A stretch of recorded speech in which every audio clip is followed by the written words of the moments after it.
What's going on, guys? Thanks for joining us. The date is the 22nd of the 1st. You've just got myself and Ryan this week on the weekly FM show. And we are going to enjoy ourselves sitting back and just talking some Football Manager. Anyone who tuned in on Monday night knows that we've got a new weekly FM stroke football show on a Monday night. If you didn't listen to it, tune in, give it a listen, and tune in live next week where we mix football and Football Manager, discussing it is some good fun along with James from the WizKids. But tonight it is only Football Manager. So, hello Ryan, and let's get talking. Hello. First discussion, which I think you put on the list, is tactics in the lower leagues. Yeah, it's very interesting. Everyone will know that I started out at Coventry and then went down in the lower leagues on my save. And I'm wondering I know you're in the lower leagues as well. I'm wondering what sort of tactics do people use in the lower leagues? Are they just the basic 4-4-2 that Paul has got on the website and it seems to work if you want to get points? But does anyone go real ambitious, like some sort of Barcelona formation tick-attacker that I've tried to use and it failed epically for me? I don't know if you've tried it, Paul. What sort of tactics are you using in the lower leagues? Well, I think many people who know I like to sit back and play for the point. But this season, I'm in my fourth season with Salford, and people who follow the series will see that it's not going amazing at the minute. I'm sat in the relegation zone, believe it or not. And I think the reason behind it is I tried to settle into creating, I'm not going to say a Barcelona style tactic because you never can create that in the lower leagues, but my ambition was to go into every game and try to control it. I wanted to experiment at the idea of chucking a surprise post up at the end of the season, basically, where I did a review on how I dominate every game, and tried to, what I like to call the magic 800, which is if I can get 800 passes in a game, tried not the Barcelona way, because I don't like to say that they created it, but that style I'm actually looking to create this year with Salford, and I don't know. I'm in the relegation zone, as I've just explained. People who go and check out the post can see. But as I was saying to you earlier, I'm not playing bad. I've played. I can't remember how many years. I think it's close to 20, and I think I've drew maybe 12 or 14 of them. So I'm very close to creating a really successful tick-attacker style in the lower league, but then I'm also very close to completely ballsing the season up, if that makes sense. I suppose, we all seem to share the same philosophy that we all want this tick-attacker, very simple passing game that I think I've played it in every club I've managed on my save and had the board moan at me some points because they want me to play direct football, but that's never the football that I'm going to implement because I find it very boring. Anyone who watches Stoke will understand why in real life. But if it's working, and you've only just been promoted to the Vanarama South, are you in, or North? Yeah, Vanarama North. You've only just been promoted, and if you can get that tactic working and avoid relegation, you can rebuild from there. It's another thing that we were discussing on Monday night, rebuilding after promotion. I'm not sure, did you bring in many new players when you got promoted to the Vanarama North? I was actually looking at this, and this is my second season in the division, and believe it or not, first season they wanted top half, and I delivered. And second season now, they wanted me to fight bravely against relegation. So I don't know if they knew something I didn't know, but I'm currently playing my tick-attacker in front of 100 fans a game, so obviously it's a struggle at the minute just due to the fact that there's no fans coming. But in terms of bringing players in, no, mainly because I didn't have any wage budget or anything, and they are being very tight. But it was interesting because I actually looked at this today, and I think it's 7 or 8 of my starting 11 I brought in season 1, and I'm now in season 4. So, and a lot of them have all played over 100 games now for the club. There's 3 of my back 4 have all aged 20 or under, and they've all played 120 plus games for the club. So I'm hoping that maybe I'm just getting blind. a lot of people have this when you've been at a club for so long. Going into my fourth season, you start to form bonds with certain players, and you just kind of form an attachment. And I'm kind of attached to a few of my players where I'm just sticking by them, and I'm wondering if I should I be moving them on, or is it the right thing to do because of how young they all are. I mean, some of these people, imagine when they're 25 or 26, they might be up to 500 games, 500 games for the club. Well, not that many, but they're going to be up to say 400 games for the club, and are they going to develop? In my opinion, I think my idea of this save at the minute is to try to stick as much as I can to the same squad and just kind of tinker around. I mean, I'm very short up front. I desperately need a striker. And looking at tactics in the lower leagues is key. And I'm playing a 4-5-1 at the minute. I've pushed my wingers up recently just to try to influence the attacking play a bit more. And at the minute, I signed Wolfenden from FC United Manchester in my second season, I think it was. And he's still my striker, and he's got 8 in 15, and he got about 1 in 2 in last season as well. So I'm kind of just sticking by him at the minute. But yeah, I mean, tactics-wise, I'm trying to play tick-attack, but I'm kind of also trying to play sensible, get myself out of this this situation I'm in. But I'm extremely confident I'm not going to go down, let's put it that way. I mean, I know I'm sat in the last relegation place, but just I'm telling myself that my club is easily good enough to stay up. I don't know, Ryan. I mean, tactics-wise, Sorry, I know. I kind of just went on a big long talk about my save and my love for my players there. So I'll pass it over to you, pal. No, it's very interesting what you're saying with the love of your players. I know anyone I know that's following myself recently, I've been jumping clubs like it's fun for a manager to go between clubs. You make Neil Warnock look loyal. Well, yeah, but when I was at Hereford, I had this one player, one centre back that I brought in, and he looked League One standard. So I was surprised that he came. And then when I got Hereford promoted to the League Two, I took him to Crawley with me, and I think he got Player of the Season that year for Crawley. Oh, fantastic. And then obviously I've left and gone to Gillingham from there, and I looked at him and thought, is he Championship standard? He didn't look it to me, but I think he's still at Crawley, and I may have to check to see how he's doing. I think he's still doing well, but I had a bond with that player, and it's very interesting. But tactics for me, I'm always similar, and I've stuck to kind of the same tactics all the way through my save, apart from the Coventry one that went drastically wrong. But it's always been 4-5-1, or now I'm trying to implement a very asymmetrical 4-4-2. I'm trying to figure out a way to play 2 players up top, and I put it in for Gillingham this year, and you'll see the tactic later whenever we show the post, and it's managed to get me quite a lot of goals. But I found in some of the games that I was conceding quite a lot, but that's me taking out the defensive midfielder in the game, which to me has always been quite vital on my saves. But yeah, I've got to admit it, the defensive midfield it's like the pivotal point for me. I actually did the exact same thing. I removed my defensive midfielder.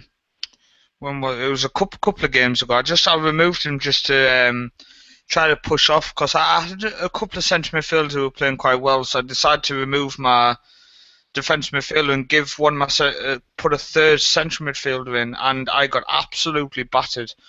So I just found my defensive midfield was key, which actually, strange enough, I wasted £40,000 before the class of '92 walked away. I spent £40,000 on a young defensive midfield from Leeds, and that guy's completely flopped. Can I just say?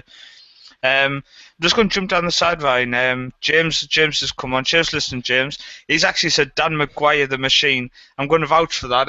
Anyone who's not watched James save on YouTube, check it out. Dan Maguire is an absolute machine for him. Honestly, I can't believe how many he's scoring for him. He also had another guy this season who's gone quite well, but he got injured at the minute on his last video, I noticed. Jake's come on, he said, when I got back-to-back promotions with Gay, said he had overall a lot of players each season. As soon as he went up to the decision, up a division, they just couldn't hack it. So Jake basically he doesn't care. He just get them all out and get somebody new in. We there loving our players. Jake says sacking them. P45's all over. Yeah, I think on that matter, I think it's a topic. I mean, we didn't have it on the list of topic, but it's very interesting. If you take players up and overhaul, like Jacob said, if he's got rid of a lot of players, then you've got to try and rebuild that team cohesion all over again, get them playing to your style. And certain players may not have been used to that style, and if you've had the players that you've been playing with or managing for a very long time, like Paul has, I think some of them you've had for 4 years now. They know your management style. I know FM's a simulator, but I still think if you keep players on in your managerial style and your tactic, they adjust to it and they just keep playing well. Yeah. So keep your players if you can. If not, be like Jake and give them P45s and send them packing to find another club. Just kick them all out. But we'll move on to the next tactic, which is training. How do you get out of a bad run? Which is an interesting discussion. Obviously, as it says in the title, just if you're going through a bad run, how do you adjust your training? What you do to basically get yourself out of that situation? Well, for me, I think everyone knows I had a very bad run at the start of my save when I kept getting sacked left, right, and centre. I'd be losing games, no end of games, back to back. And training is something that now I don't really touch because I've got into a routine of having a nice training routine for pre-season and during the season. But I always seem to find if I was going in a route where I'm conceding loads of goals, I'd put the training to defensive, but then I'd not concede goals, but then I'd not score goals. So it's getting that balance for me that I think it's difficult for any manager to find the balance between attacking defending and defensive defending. But a lot of people, and I'm going to say go with general because that's what I've been doing at the moment. I think since I've gone to Crawley and Hereford, set it to general, set it to low, which we recommended on our training post about injuries. You don't get many injuries during the season.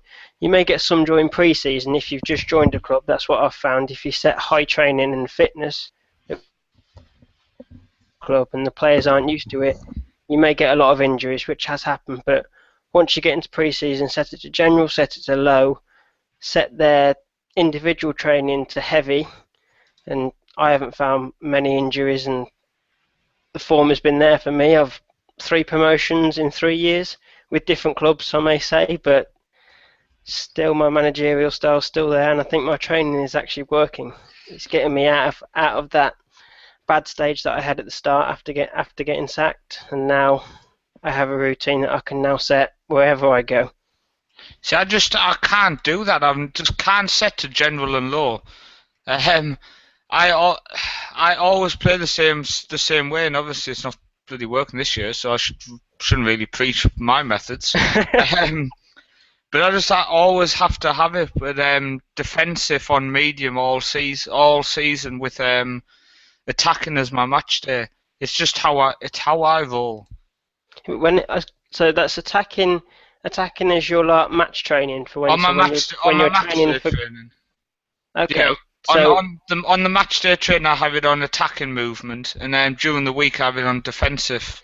okay, and what about the slider that you have between less match training and more match training? Where's that? Is that in the middle? I never touch it. You never touch it. It's like I could break the world if I touch it.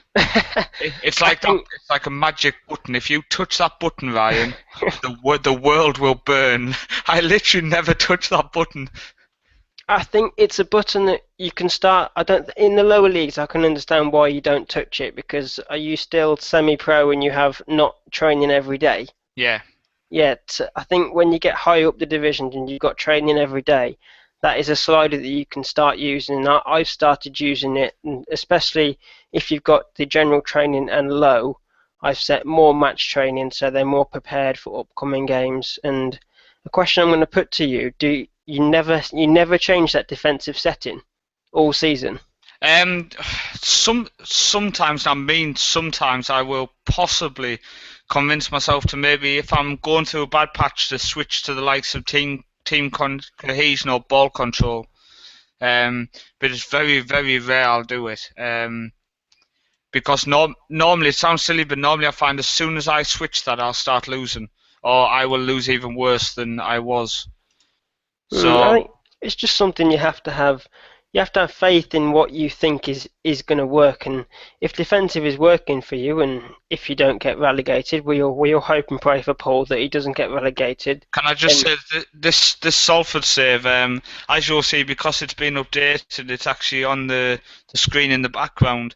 Bear in mind, this is the special one who's at Salford. So I will speak on his behalf and say relegation is not in my dictionary. So it will not happen. And once my players adjust to my new, we won't say the Barcelona way, we'll say the Salford way. Once they adjust to the Salford way, we will start climbing the table. But what I will say is I'm in the relegation zone, but I'm only about 11 points from the playoffs. So it's a very tight league then. yeah, it's that far down. Anyone can beat anybody. Like so, I mean, in the last few games, I've obviously drew a lot, like I've been saying. So I played the team who was like first, then I played the team third, then second, then fourth, all within a couple of games of each other. And I was drawing or beating them. So I've had a tough run in terms of league position in the opposition, but I've still picked up points. So do not worry. That's what Mm, I say. But I think for training, I think for me, you just have to trust your gut. And for me, I've got into a routine now where I just set whatever I set during pre-season, which is usually a mixture between fitness and team cohesion. So I get my players in early, get the players that I want, get them in, get their team cohesion up, get their fitness up. Once that's done during pre-season, set it to general and low, and then get them working on the individual things that you may want to oh yeah, you may want to change them during the season if you spot things during a game, which I tend to do a lot now. I look at things and he's not passing it right because I want to play a passing game, as we've said earlier in the tactics. If they're giving the ball away too much, I'll set them to pass in training because I want them to pass a lot and pass effectively to the right players. Keep changing if you have to, but to me it's always general and low, and then pre-season is always fitness and team cohesion. yeah. During pre-season, I'm always fitness and match tactics. Because I'll do a few alterations during pre-season with my tactics. I always have match tactics on, and fitness on high. But then as soon as I'm a week before, well, maybe 8 or 9 days before the opening day of the season, because people need to remember that if you change your training, it doesn't take effect for the week you're on. Mm. So I'll always 9 or 10 days before the season starts, I'll change to the season and I'll drop it from high to normal for injury reasons. Obviously, if I was doing a lot of individual training, I wouldn't have it on normal. I'd have it on low, the same as you do. But obviously, this far down and with my staff's coaching abilities, etc., there's no individual training happening because it's just not going to work. Mm. Sorry about that. So yeah, it's just left as normal level as soon as I the think I think season starts. that's one thing that managers have to take into account at the especially the level that you're at. The coaches aren't going to be brilliant, and I'm sure Paul knows the coach that I've got now at Gillingham. I think you'll be able to see it later if I have actually put him in the post. If not, then I'll tell people later. But you have a higher ability coaches in the Championship where I am now with Gillingham, and they can take the individual training on, especially if you've got a goalkeeping coach and a mixture of coaches who have got good stats for defensive, good stats for attacking. Your training's already there. But lower down the leagues, it's a struggle. But I I would think you just say have to cope. Go I on. would say I've actually got a coach at Salford who's got 15 for defending and attacking. But Wow. the problem is he's my only coach, so he's doing like 9 things. So Yeah. kind of takes away. If he did only do one or two things, I think he's a 4-star coach at, if he's on specific stuff. But it's obviously not happening because he's doing so much at the minute. Hmm. But that's the sacrifice you got to make. I was lucky. I went on the hunt season 2 and I found a really good coach. I found a really good scout who has 15 and 16.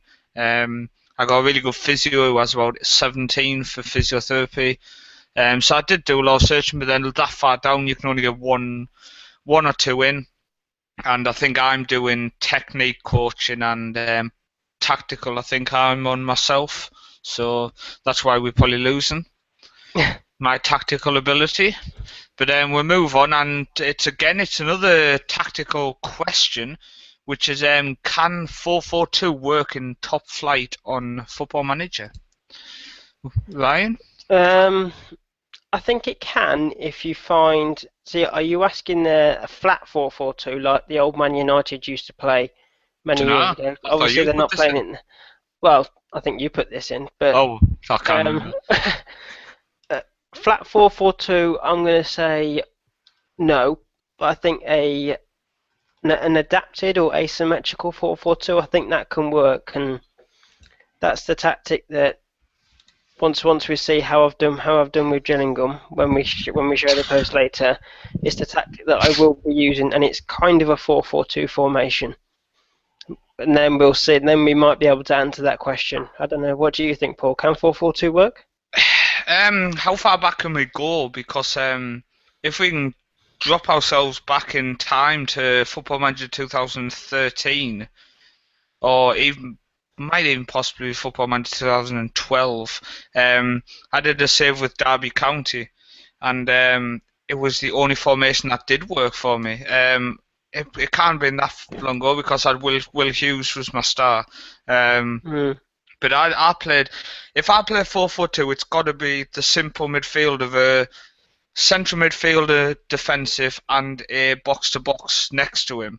And I find that them two as a pair with the deep line forward and the advanced forward up front, or you can obviously um, tinker with them two a little bit, but as long as one of them's dropping into the hole when you don't have the ball, I always find. But I finished 4 or 5 seasons in the Premier League. Every single one of them was top half, stroke mid-table. So I found it really successful. And I think if you've got the players for it, I think your midfield needs to be they need to be workhorses, don't they? I think if you're playing four midfield, you know you're going to be up against five most of the time now.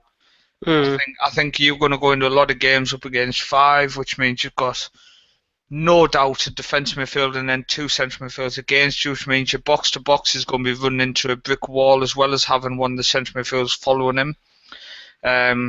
So you've got to.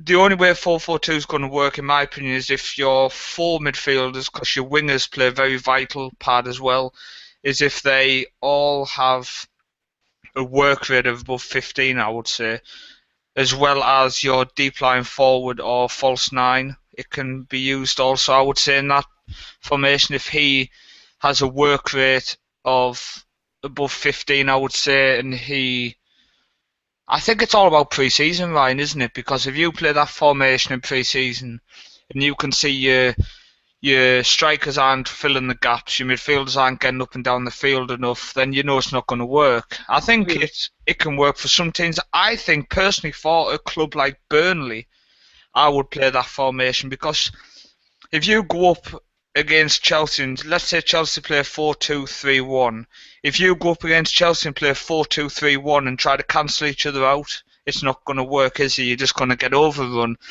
And no doubt you'll concede later on in the match when the stats really take effect, the more tired your team gets. Yeah. So if you're gonna get outrunning at the end of the game, you might as well stick an extra striker on and try the 4-4-2. You're not going to lose anything. Your team's more than likely expected to go down, and you're more than likely going to struggle. So, getting yourself two strikers, playing a more direct style, and just going for it, I think there's no harm in it. No, I think it's like as you said. If you've got the players that will fit the flat 4-4-2 or the very old 4-4-2, old footballers probably people would put it, then why not use it? Then there are some teams that can possibly fit the style, and I'd be interested to see if anyone can actually make it work. Maybe Ben can have an experiment in the future once he's finished with the FMC teams. We can set him a task to see if he can get 4-4-2 to work. Is Ben alive? Well, probably not, but he's got a lot of work to do for the FMC teams, and we'll all congratulate him in the future. I think he'll just sit back and go, "Oh, it's finished." Yeah.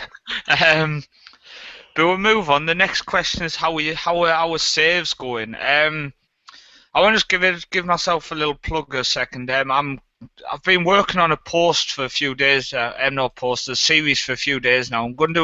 I've decided I'm going to come out of YouTube retirement to an extent. I'm still. Somebody asked me the other day if I'm still doing Magdeburg. I am actually still doing. I've been playing that save today and yesterday.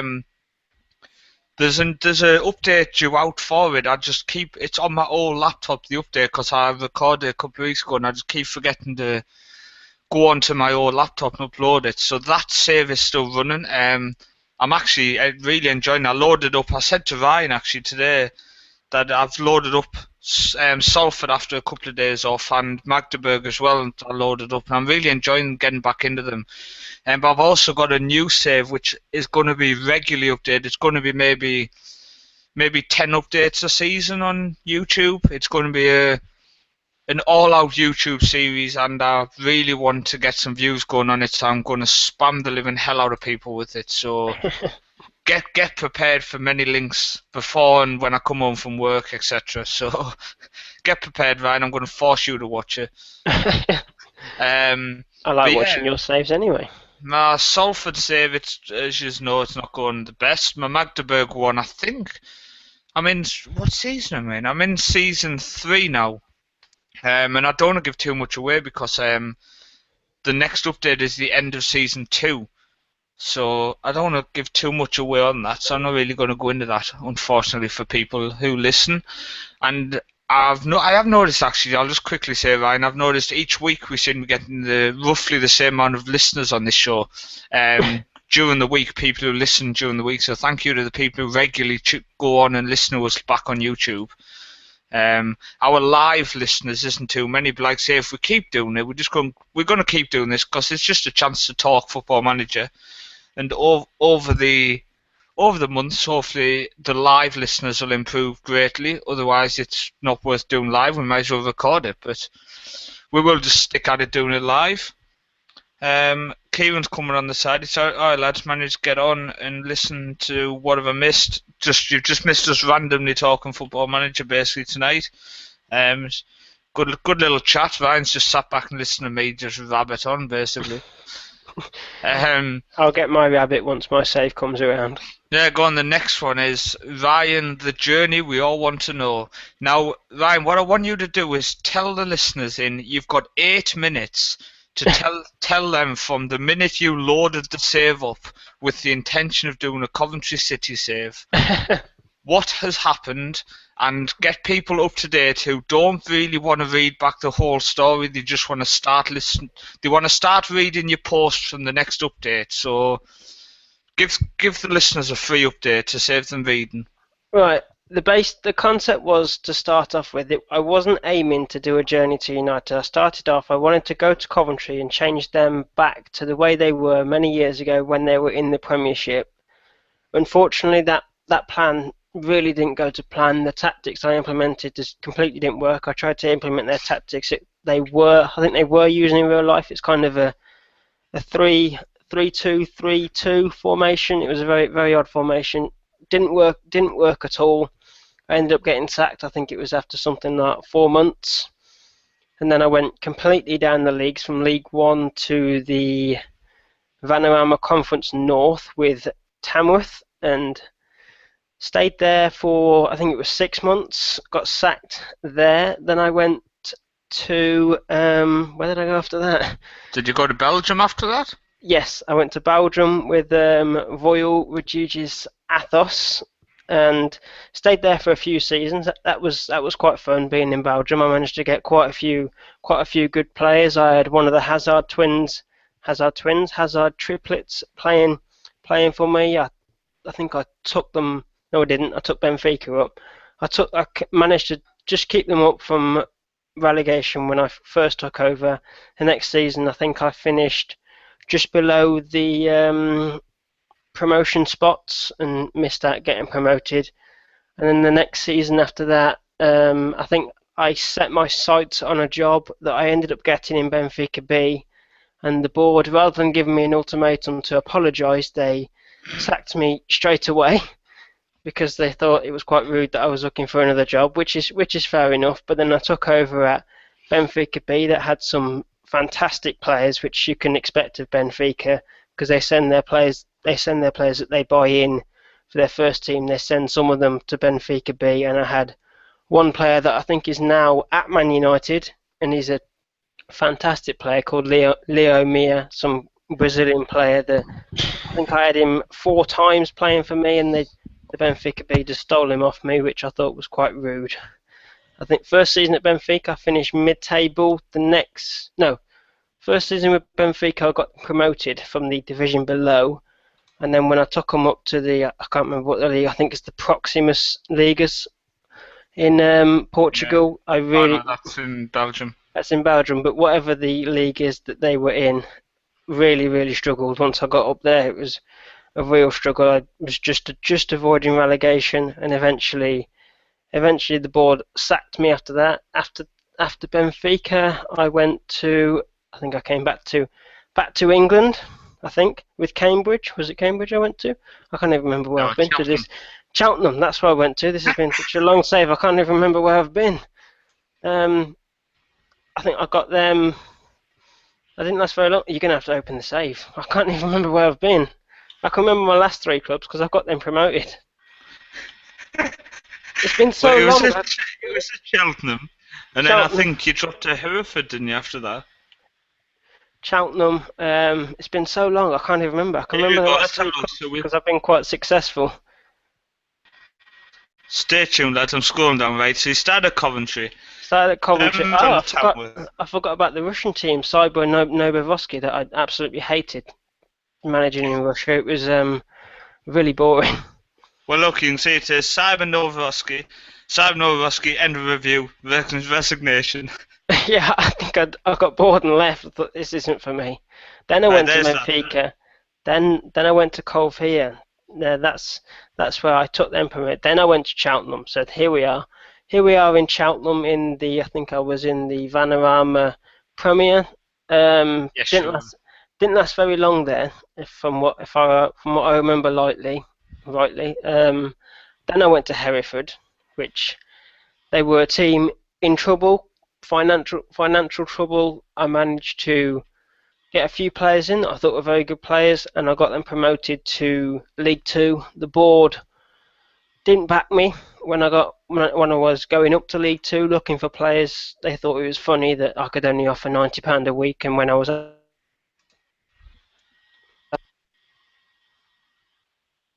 Ryan appears muted. no, can you hear me? He's back. There we go. He muted himself. Go on, Ryan. Hello? Hello, can you hear us, Ryan, now? I think I can hear me. I can carry on. I can't hear Paul. He said he was going to carry on, then he stopped. Yeah, so he was at Cheltenham, then he went to Hereford. Then after he was at Hereford, he also got the job at New Zealand as the New Zealand manager. After he was hear me now? Yeah, I can hear you, Ryan. Can you hear me now? Go on, carry on. You were saying about New Zealand. I'll go on after that. Oh, go on. I just said while you were at Hereford, I think you got the New Zealand job. Yeah, I did.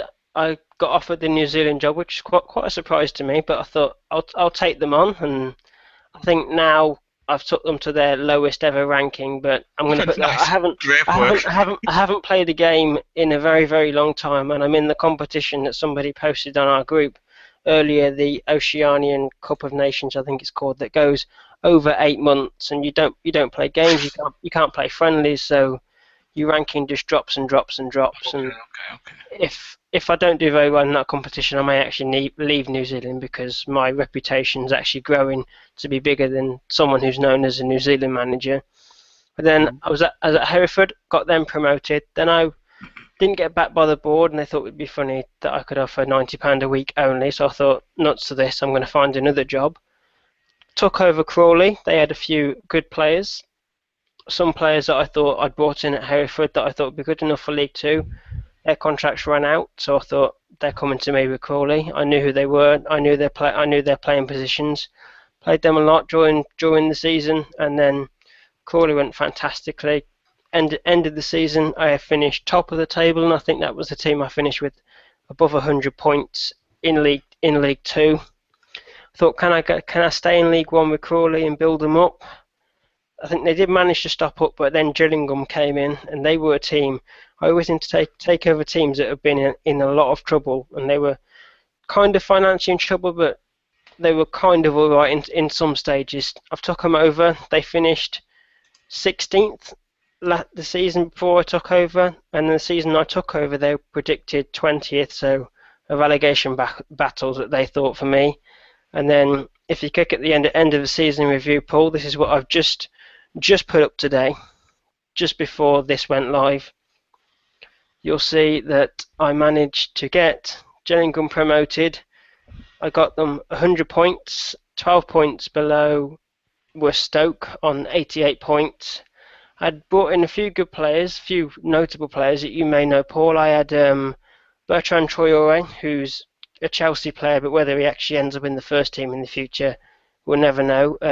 Kenneth McElvoy, who's at Tottenham now, he's very young, but you've got to remember I'm in 2024.